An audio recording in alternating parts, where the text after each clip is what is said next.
尊敬的各位领导、学者和嘉宾，大家上午好！非常感谢大家能够莅临2025年，也就是第3届博物馆环境科学学术研讨会。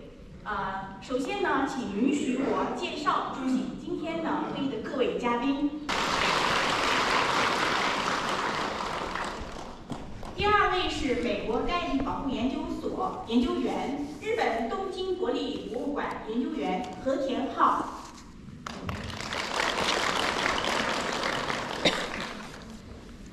荷兰文化遗产局。今天的报告，上午的报告主要有2场。第1场呢，有3位学者，来自国内外的3位学者。那么接下来呢，我们有请来自日本东京国立博物馆保存科学科的科长和田浩先生带来的精彩讲座。那么他的演讲的题目是博物馆环境的可视化与评估，大家欢迎。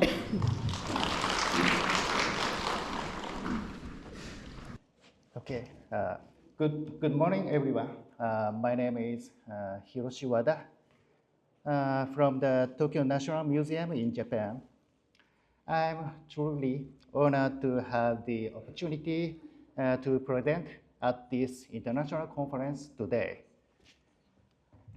I would like to express my gratitude to everyone who contributed to organizing this event. Let me introduce the Tokyo National Museum, where I work. It is located in an urban area. The museum is surrounded by a lot of greenery. Within the museum grounds, there are several buildings, each constructed in a different year. Today, my presentation will focus on the building outlined in red on this slide, called the Honkan. The Honkan itself is a historical building with a history of approximately 90 years. Even today, it serves as an exhibition space. Now, let me give you a brief tour of the Honkan. As you enter the building, you can see a ground staircase in front of you. After going up this staircase, you reach the first floor. You can see beautiful historical decorations. There are several galleries showcasing a wide range of Japanese artworks, paintings, statues, and ceramics. This is room 5, where Japanese armor is on display. Today's presentation focuses on the project to renovate this display case. What you see here is the display case before the renovation. In 2023, we carried out a plan to renew this old display case. The room 5 you just saw is located here on the floor plan.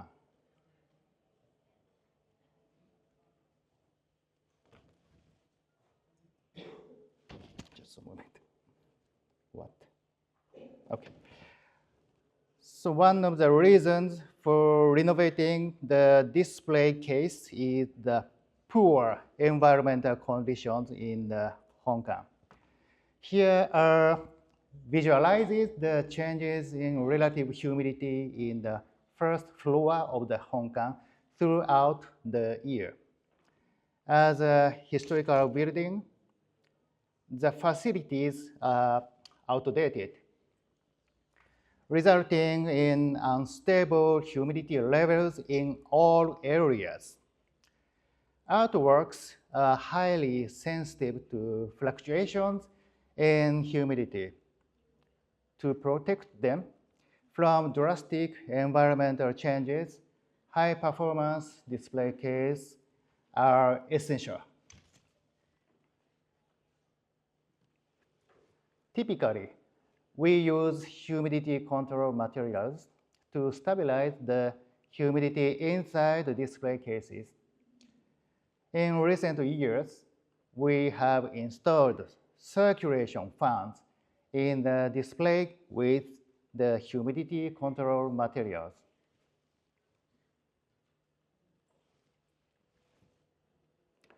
Humidity control materials are made from processed silica gel. This material has both moisture absorbing and moisture releasing properties.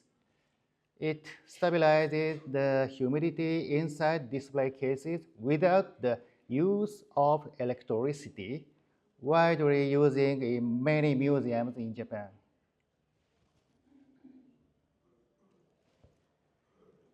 While using humidity control materials, there was something we did not fully understand.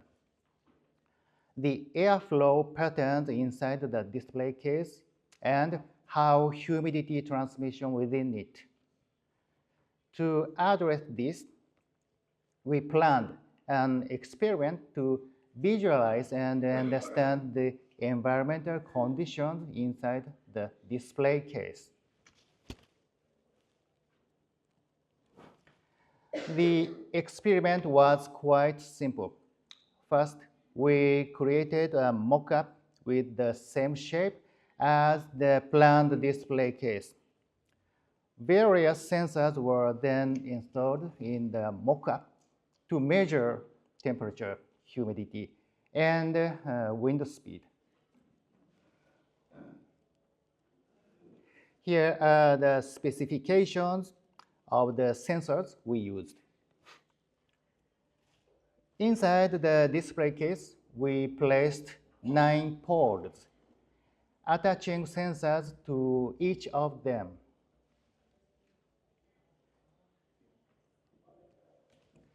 The display case has an internal volume of 3.56 cubic meters. Sensors were placed in various locations. This is the humidity control tray where humidity control materials are placed.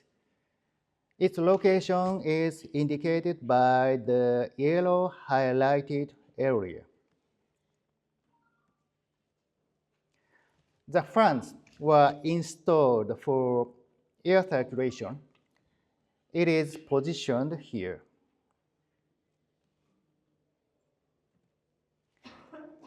Airflow by the fan enters the humidity control tray, and then air is released into the interior of the display case through the airflow slit created on the side.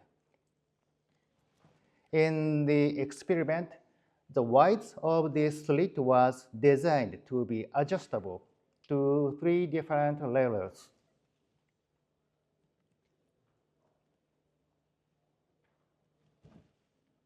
First, this visualization shows how the number of operating fans and the slit width affect airflow. The data for this diagram was generated using wind speed sensor readings from the 3 pods indicated in this figure. And next, we increased the density of wind speed sensor pods for more detailed monitoring.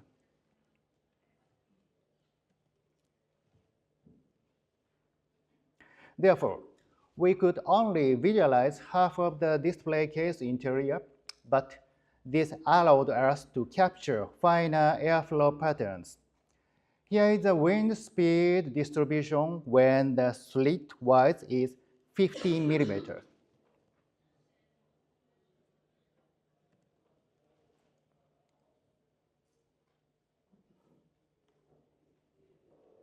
Similarly, here are the visualizations of the wind speed distribution when the slit width is 10 millimeter and 5 millimeter. By visualizing the wind speed distribution, we confirmed that airflow reaches the upper section of the display case, even with the slit width of 15 millimeters. Additionally, since significant wind speeds were not observed in the central area of the table where artifacts will be displayed, we determined that under these conditions, the impact on the artifacts would be minimal.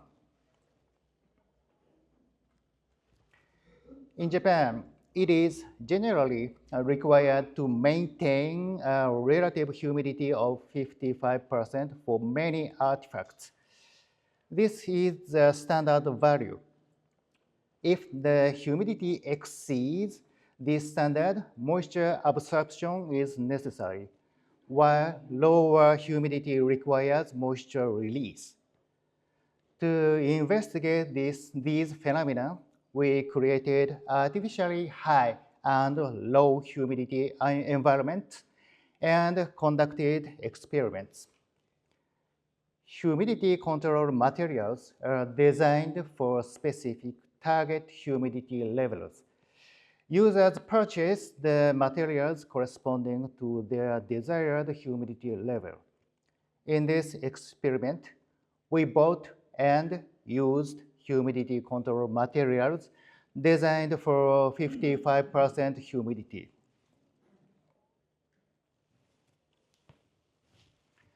Here are the visualized results of environmental changes from a dry state.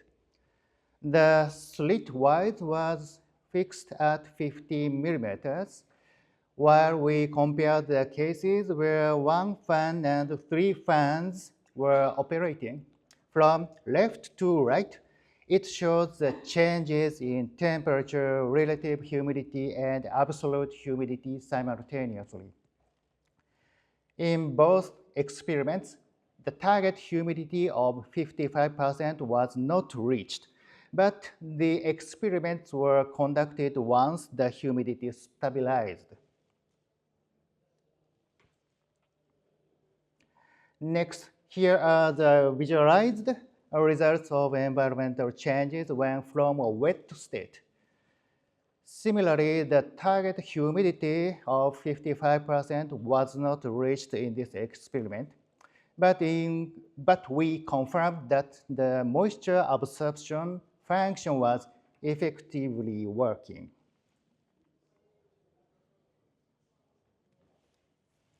We wanted to understand what the relationship between the number of operating fans and the time required to complete humidity adjustment. To calculate this time systematically, we use changes in absolute humidity. First, we calculated the moving average of the absolute humidity values and then differentiated the resulting curve. Since the differentiated results still contained significant noise, we applied a second moving average to smooth the data finally. Finally, we defined the time at which the slope of the resulting curve stabilized at 0 as the time when humidity adjustment was complete.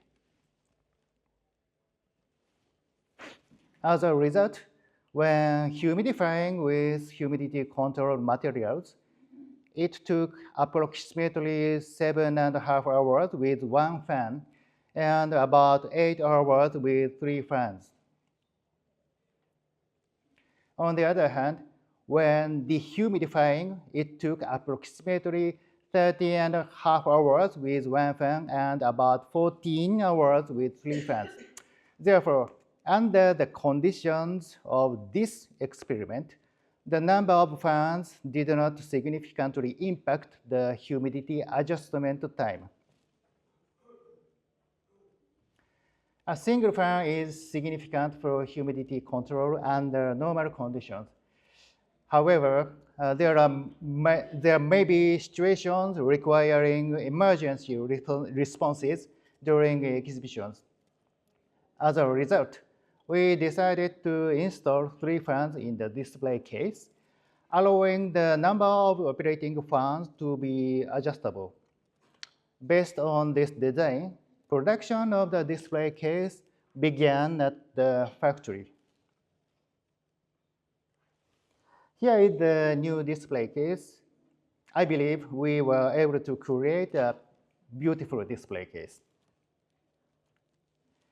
This is the temperature and humidity change data. You can see that humidity, this blue line, is very stable.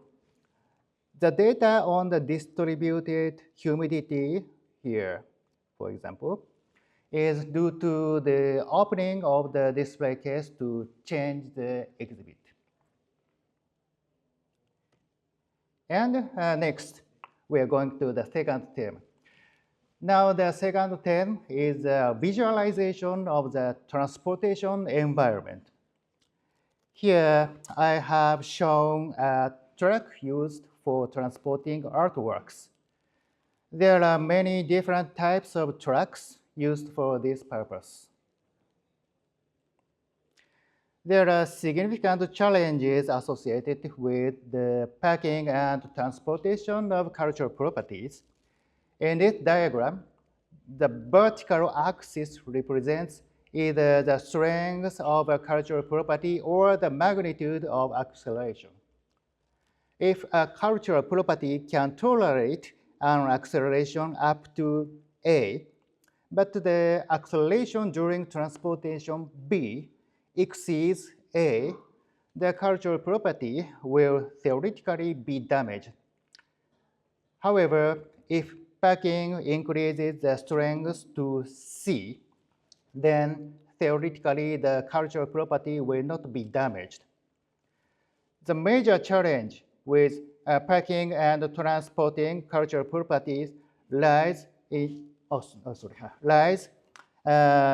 the fact that there is no established method to estimate the strength A of cultural properties. So we start from determine what is the level B.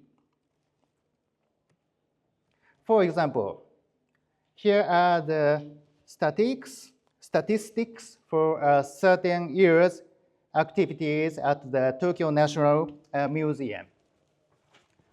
When you combine internal transportation and external transportation, it becomes clear that a huge number of transports occur. It is no longer possible to examine which transportation in detail. However, through the accumulation of data, we can achieve the greater efficiency in the future. For instance, after selecting the vehicle for transportation, its size information and vehicle type become available. Following that, if we can obtain a hazard map of vibration dissipation on the track bed, we will instantly know the optimal placement for the artworks. Within these simple strategies, we could improve the safety of numerous transportation. This would allow us to enhance the safety of all transportation that occur annually. That is the goal of our research.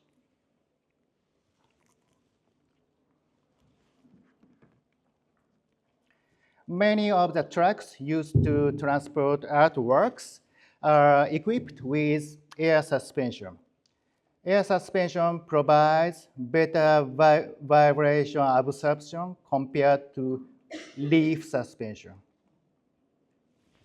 Even though the suspension can reduce vibrations, The source of the vibrations will not disappear as long as there are imperfections in the road surface. A representative example of road imperfection is the expansion joints seen in this photo. Expansion joints are commonly found on elevated highways in Japan. In urban areas, it is common to build expressways elevated above the ground, resulting in a high number of expansion joints.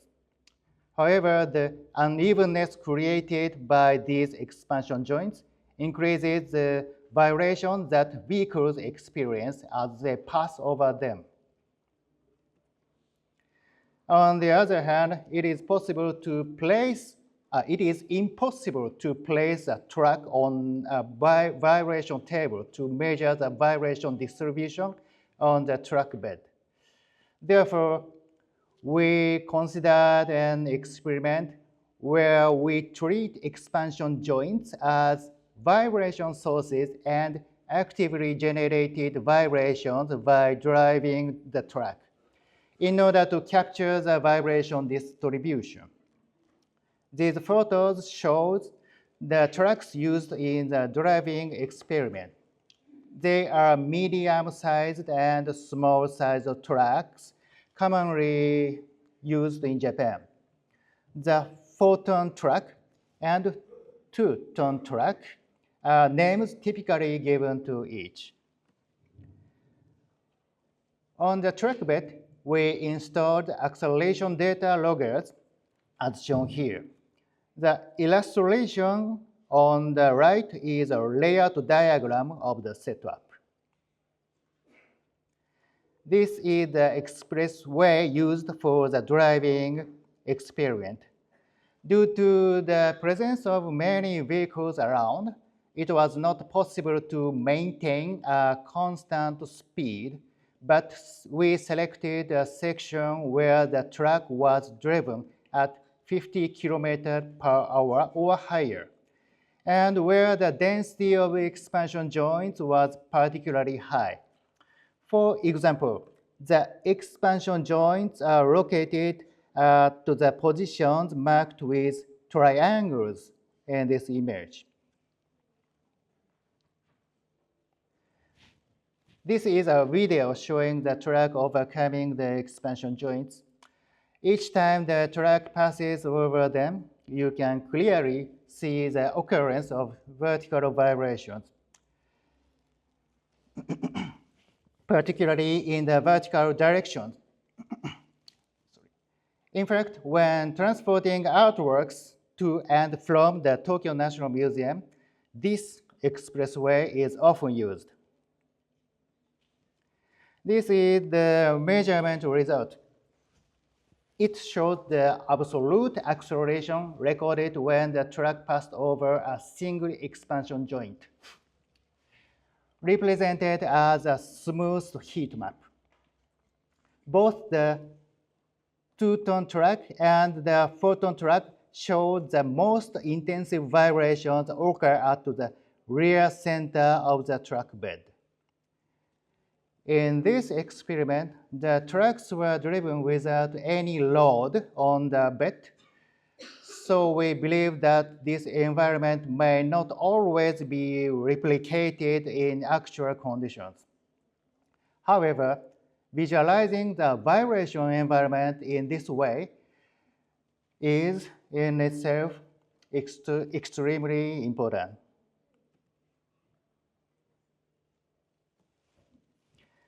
Currently, we are working on verification through simulation.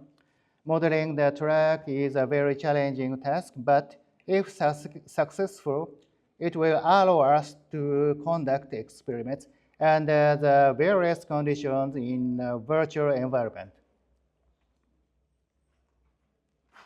Of course, by accurately specifying the driving speed, it will also be easy to compare the acceleration generated when